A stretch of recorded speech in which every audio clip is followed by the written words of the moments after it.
I'm Nurin Razmyn, and this is Nightline, the top stories. Malaysia's handling of tariff uncertainty earns global recognition. And pregnant woman among 22 dead in massive blaze in Jakarta.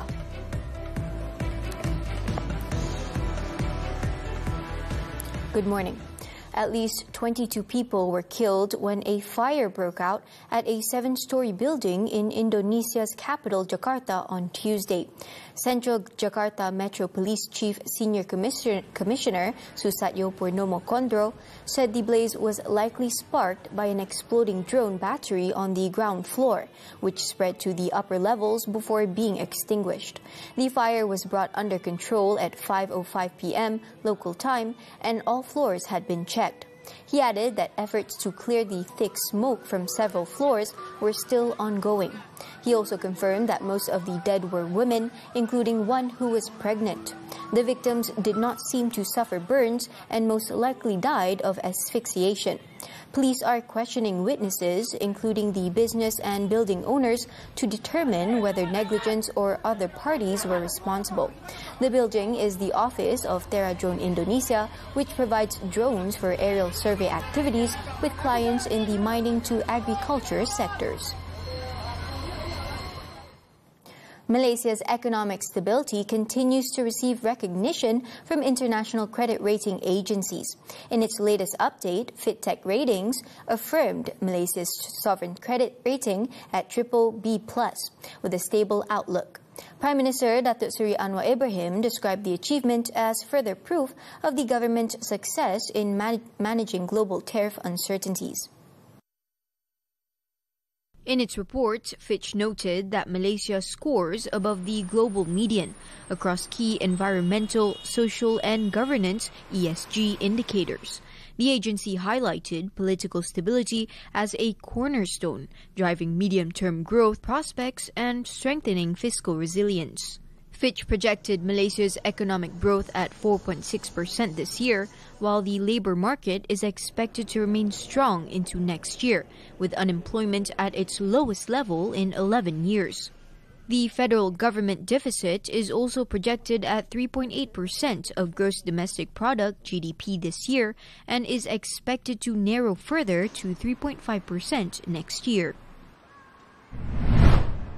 Meanwhile, in a statement on Tuesday, Anwar said Fitch's positive assessment is supported by Malaysia's strong scores in political stability, rule of law and corruption control.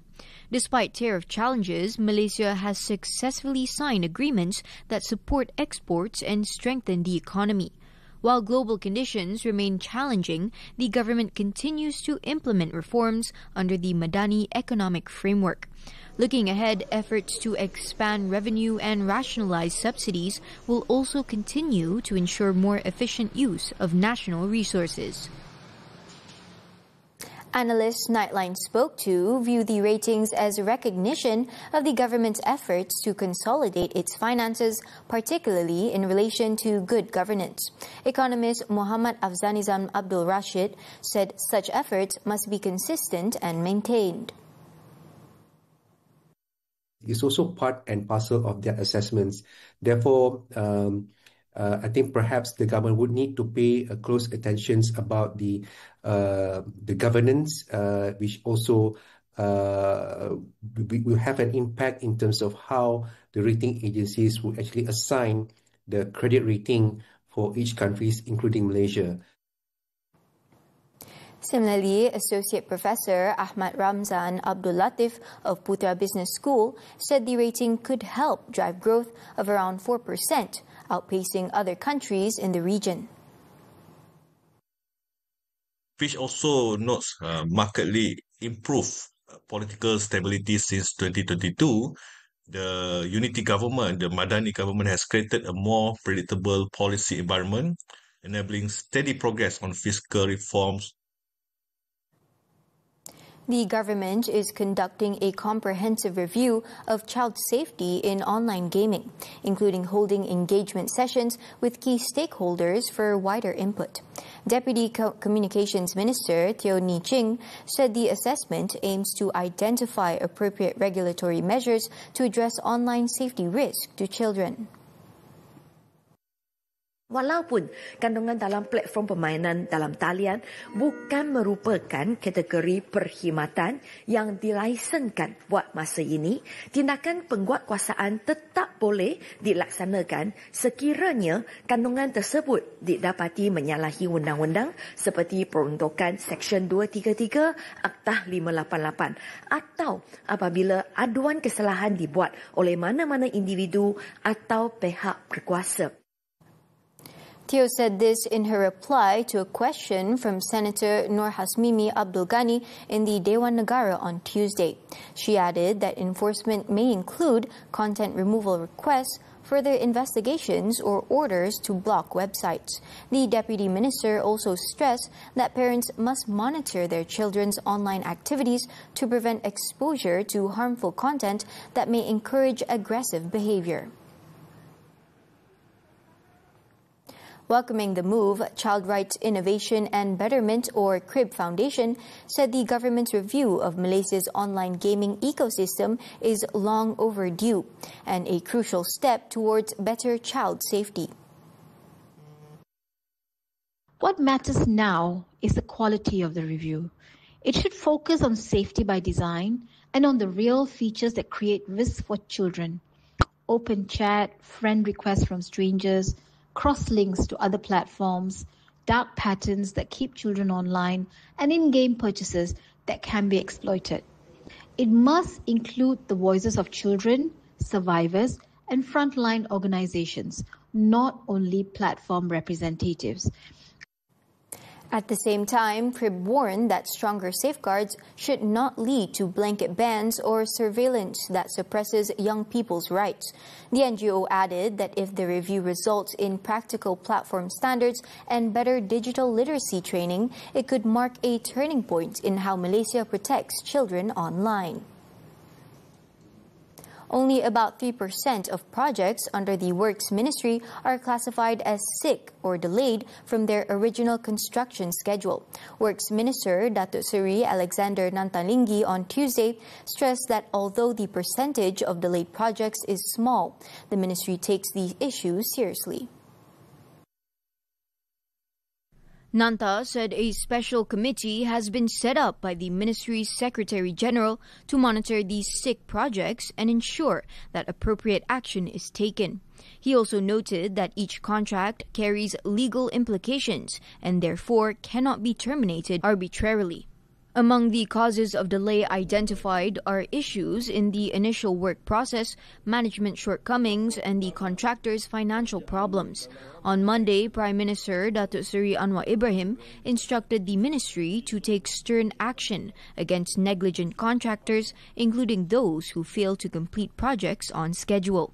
Anwar said such attention is crucial as the ministry oversees numerous infrastructure projects that directly impact the public. The Election Commission will convene a special meeting on December 16th to decide on the key dates for the Kinabatangan parliamentary by-election and the Lamak state by-election. The by-elections will be held following the death of its incumbent Datuk Seri Bung Mokhtar Radin on December 5th.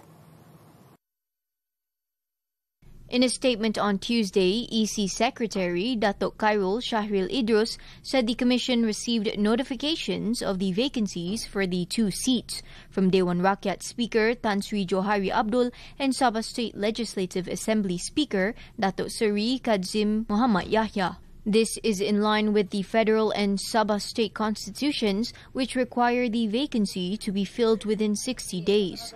Aside from setting the key dates for the nomination day and polling day, the meeting, to be chaired by EC Chairman Datuk Seri Ramlan Harun, will also decide on the electoral roll to be used and logistical preparations needed for both by-elections. Bung Mokhtar had served as the Kinabatangan Member of Parliament since 1999. campaigning. In 2020, he won the Lamak state seat in the 16th Sabah state election and retained the seat in the recent 17 state polls, defeating 5 other candidates. He died last Friday and was laid to rest at the Kampung Likas Muslim Cemetery in Kota Kinabalu. A notorious migrant smuggling network that funneled undocumented migrants from the Thai border into the Klang Valley was busted when their convoy of vehicles was intercepted on Monday. Immigration Department operatives ambushed their vehicles in Kota Baru, Kelantan, crushing the syndicate allegedly run by a Malaysian known as Mat Sero. In a statement on Tuesday, Immigration Department Director General Datuk Zakaria Sha'ban said the 5:52 a.m. operation, which concluded 3 months of intelligence work, involved 20 officers from the Special Tactical Team, Intelligence and Special Operations Division, Headquarters and the Kelantan State Office. Enforcement teams swooped on a public parking area and stopped 8 vehicles suspected of transporting migrants. 3 Malaysian men, including the alleged mastermind and a Myanmar national believed to be a transporter, were arrested. Also detained were 35 Myanmar migrants comprising 22 men, 12 women and a 5-year-old girl. Authorities said the syndicate used hidden routes along the Kelantan border, moving migrants with the help of Myanmar transporters before handing them to Malaysian drivers who then took them to predetermined locations in the Klang Valley. Migrants were charged between 400 and 500 ringgit per person, depending on distance. The syndicate is believed to have operated for at least 6 months, and efforts are ongoing to track down remaining members of the network.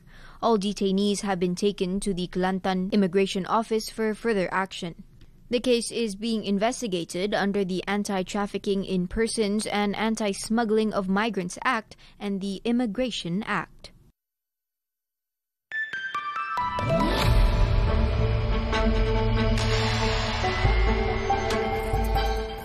In a bid to strengthen its main market, Bursa Malaysia will start wooing bigger companies in 2026. Second Finance Minister Datuk Seri Amir Hamzah Azizan said the local bourse will focus on scale rather than the number of listed companies beyond 2025.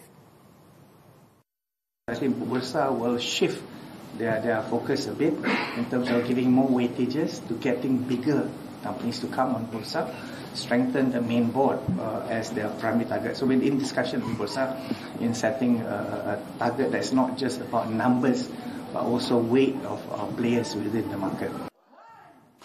He also said Bursa Malaysia is on track to record 60 initial public offerings or IPOs this year, with a total market capitalization reaching 30 billion ringgit. He said this after witnessing Orkim Berhad's main market listing in Kuala Lumpur. Orkim became the 58th company to be listed on Bursa Malaysia this year, surpassing the 55 IPOs recorded in 2024. Glove manufacturers are facing the risk of a stronger ringgit weighing on their export earnings. This concern comes as the industry is currently grappling with oversupply and fierce competition. According to BIMB Securities, the manufacturers have limited room to raise selling prices to offset currency movements. The industry is facing a significant oversupply following competitors from China setting up operations and increased production in Southeast Asia. The influx of Chinese-made gloves in non-US markets is also adding pressure on Malaysian manufacturers.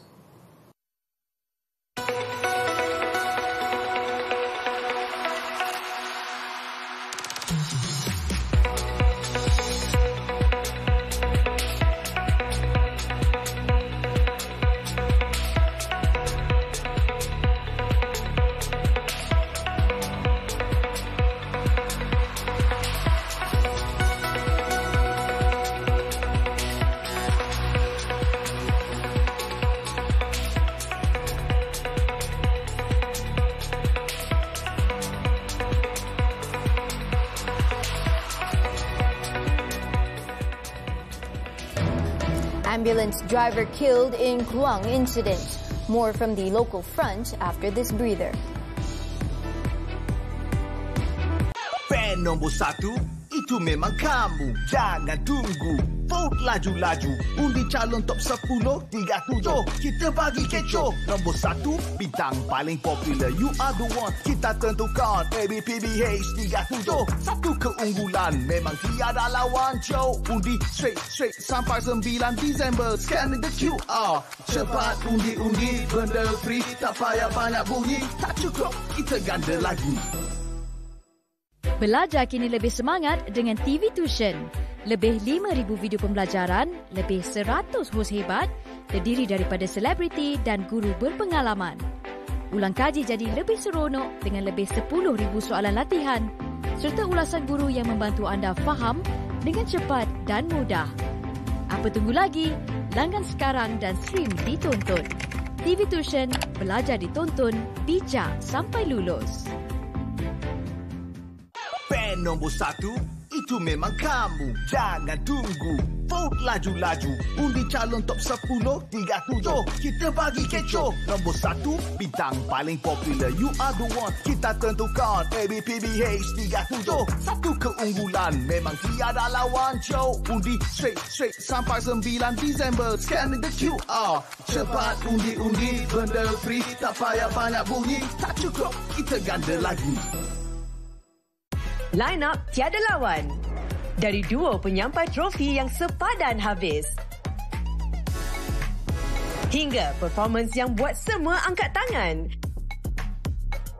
12 Disember, Jumaat, anugerah bintang popular berita harian ke-37. Follow rapat Kapet Merah di TikTok Embas Terhangat jam 8 malam dan kemuncak paling popular 9 malam. Eksklusif di TV3 dan stream juga melalui tonton ABPBH 37. Satu keunggulan.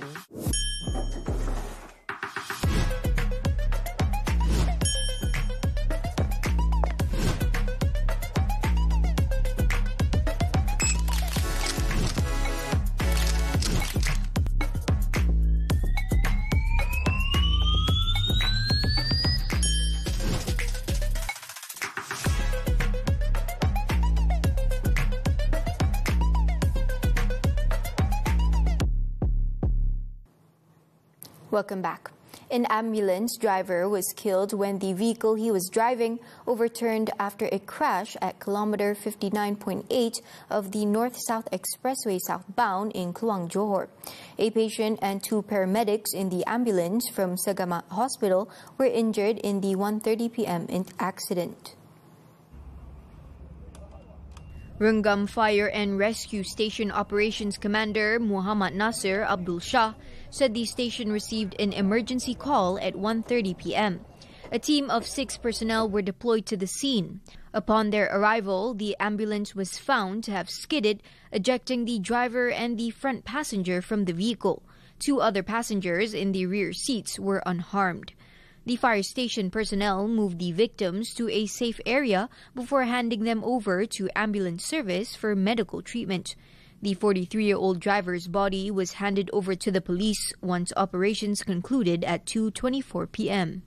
Later in the evening, the Sagama Hospital, in its social media post, offered condolences to the driver's family. Kluang District Police Chief Assistant Commissioner Bahrin Muhammad Noor said the probe into the accident was underway. A 20-year-old man was arrested last Friday in Kuching, Sarawak, along with 690 vape cartridges believed to contain cannabis liquid. The seizure, made under a raid at a courier service center on Jalan Kongping, Padawan, is estimated to be worth more than 580,000 ringgit. Investigations revealed that the man, suspected of being a runner for a drug syndicate, has been involved in the activity since last September. He is believed to have been paid 200 ringgit to collect parcels at the courier center and 20 ringgit for each cartridge delivered to customers around Kuching and Padawan. The parcels were sent from Peninsula Malaysia with false addresses. The suspect has been remanded until Thursday for further investigation under the Dangerous Drugs Act. 2 years into a devastating civil war, Sudan has been left shattered with its health system collapsing and millions displaced with little access to care. Faced with one of the most challenging periods in the country's history, many are calling this a major worsening humanitarian crisis. Nightline's Muhammad Nadir Aswar has the details. The conflict began in April 2023. It tore through communities. It started out as a power struggle between the government-aligned Sudanese Armed Forces and the paramilitary Rapid Support Forces, or RSF. Now it has rapidly evolved into a conflict. Many warn that it bears the hallmarks of genocide. Nearly 12 million Sudanese have fled from their homes. The death toll of the civil war has surpassed tens of thousands. The latest incident took place on December 5th. 3 drone strikes hit a preschool in Kalogi, South Kordofan. It killed 114 people, including 63 children, and injured 35 others. Access to vital food supplies and aid are being denied. The latest developments have prompted humanitarian groups to call for immediate action before a catastrophic crisis becomes irreversible. I met up with an anesthesiologist with Doctors Without Borders, MSF, Dr. Annie Sheng Yi Lin, who has just returned from the conflict-stricken country.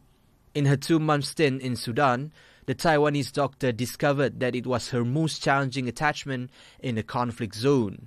We gave general anesthesia for the patient. We intubated the patient and connected the endotracheal tube to our ventilators, and suddenly, all those electricity was off.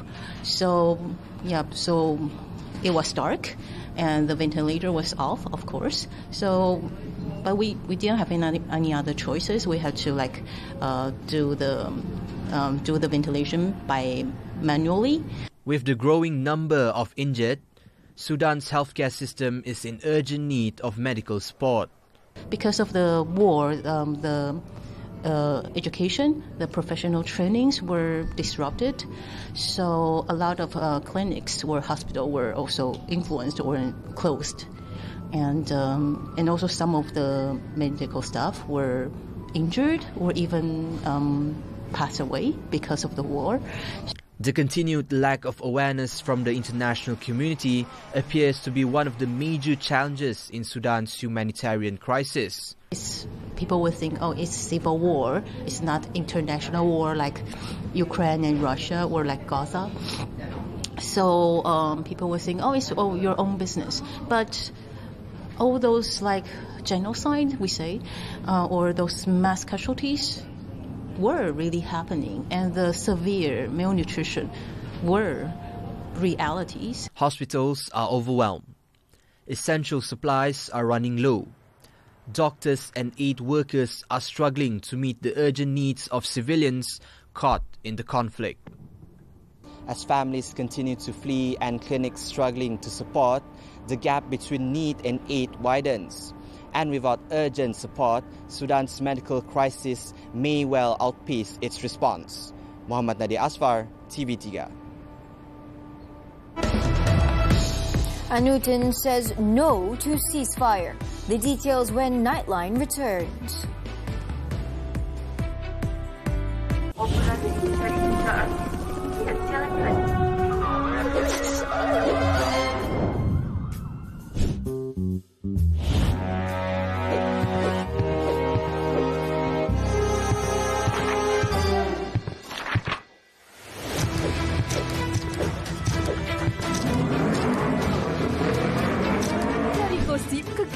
Siapa yang betul-betul gegarkan social media anda? Jom kita cari di obrolan paling viral online. Fan nombor 1, itu memang kamu. Jangan tunggu. Vote laju-laju. Undi calon top 10, 37. Kita bagi kecoh. Nombor 1, bintang paling popular. You are the one. Kita tentukan. ABPBH 37. Satu keunggulan. Memang tiada lawan. Joe. Undi straight sampai 9 Disember. Scan the QR. Cepat undi-undi. Benda free. Tak payah banyak bunyi. Tak cukup. Kita ganda lagi. Hubungan songsang makin parah di Malaysia, wujudkan hukuman untuk kekal isu tidak bermoral ini. Masalah kesihatan berkaitan batu dalam badan, ketahui risiko dan rawatannya. Adim dah suka sangat main pickleball sebab dapat bergaul dengan ramai orang tau. Tapi Raya, kena hati-hati jangan sampai memudaratkan. Kereta ditergelami air banjir, apa yang perlu kita buat? Juga diskaun ihsan untuk penyelesaian awal sewa beli. Isnin hingga Jumaat jam 10 pagi. Stream Dia Tonton dan TV3. Di sinilah bintang berkilau dan keunggulan diraihkan. Dan tahun ini, legasi terus tercipta. Anugerah Bintang Popular Berita Harian ke-37, 1 keunggulan. 12 Disember, Jumaat, 9 malam, eksklusif di TV3 dan stream juga melalui Tonton. Nightline continues. Thai Prime Minister Anutin Chanvirakul has affirmed that Thailand will not take part in a ceasefire with Cambodia following the latter's latest attacks. Anutin, on a Facebook post on Tuesday, said Thailand's direction remains status quo and that there will be no ceasefire. The Thai Premier on Monday said Bangkok would undertake a necessary military operation in response to Cambodia's attacks on Sunday. He also stressed that his government will respond with military operations to actual situations and other military action as necessary. Earlier, Thailand and Cambodia traded blame for renewed clashes along their disputed border and pledged to continue the fighting as the death toll climbed in the latest outbreak of hostilities between the neighboring countries. Cambodia's National Defense Ministry said 9 civilians had been killed and 20 injured since Monday, while the Thai military said 2 more deaths meant that 3 soldiers had been killed and 29 wounded on its side since clashes resumed. Cambodia's powerful Senate President Hun Sen claimed in a statement on social media on Tuesday that the military had been refraining from firing at Thai forces the previous day, but had begun shooting back overnight. He said targeting areas where Thai forces were advancing would allow Cambodia's military to weaken and destroy enemy forces through counterattacks. The Thai Navy, meanwhile, said it was taking action to expel Cambodian forces from its territory in the coastal province of Trat. In a statement on Tuesday, the Navy said Cambodian forces there were increasing their presence, deploying snipers and heavy weapons, developing fortified positions and digging trenches in what it viewed as a direct and serious threat to Thailand's sovereignty. Thailand also claimed that the Cambodian forces had fired at a village in eastern Tagaeo province early on Tuesday, although no casualties were reported, and that Cambodia attacked Thai positions with rockets and drones. The renewed violence has forced civilians on either side of the border to flee shelter. A statement from Thailand's 2nd Army Region, situated along the border, said almost 500 temporary shelters have been set up in 4 border provinces, accommodating more than 125,000 people. The renewed fighting broke out on Sunday night in a skirmish in which 1 Thai soldier was killed, forcing tens of thousands of people from their homes and shattering an uneasy peace that had held since 5 days of clashes in July. Japan's weather agency has issued its highest level warning that a mega quake could follow Monday's 7.5 magnitude tremor. Authorities urged anyone living near the Pacific coast to remain vigilant throughout the coming week and to prepare evacuation plans in case they need to flee their homes. Monday night's earthquake injured at least 33 people and produced widespread tsunami warnings, with waves up to 70 centimeters seen in several coastal communities. All tsunami alerts have now been lifted, but nuclear power plants in the northeastern region are carrying out urgent checks for impacts from the quake, which struck at about 11:15 p.m. in the Pacific Ocean, around 80 kilometers off the coast of Amori. The government said it was assessing damage from the tsunami waves and quake. A megaquake, defined as an extremely powerful tremor of magnitude 8 or greater, would threaten large tsunamis along the entirety of Japan's Pacific coast.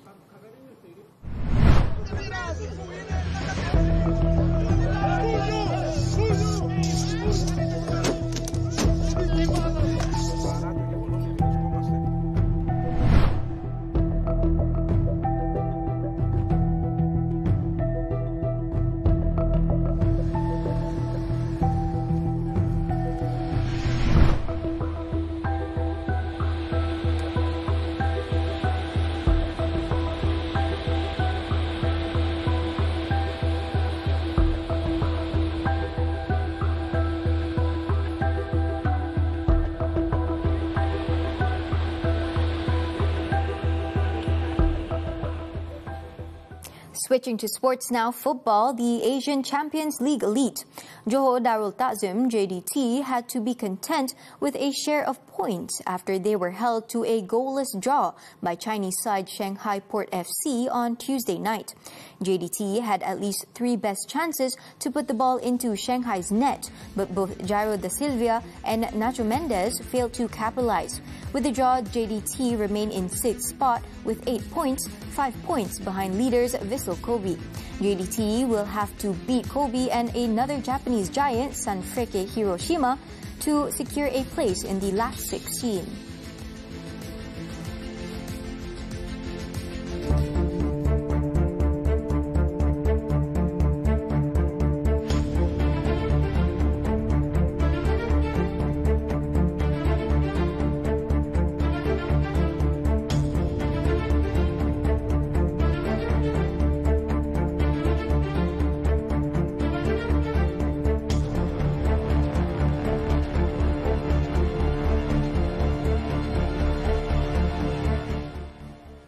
And that concludes Nightline this time around. Before we leave, let's take a look as elephants in Pidijaya, Sumatra lend a helping hand to rescue workers by clearing debris following severe flooding. With that, I'm Nurin Razmyn. Thank you for watching and stay safe.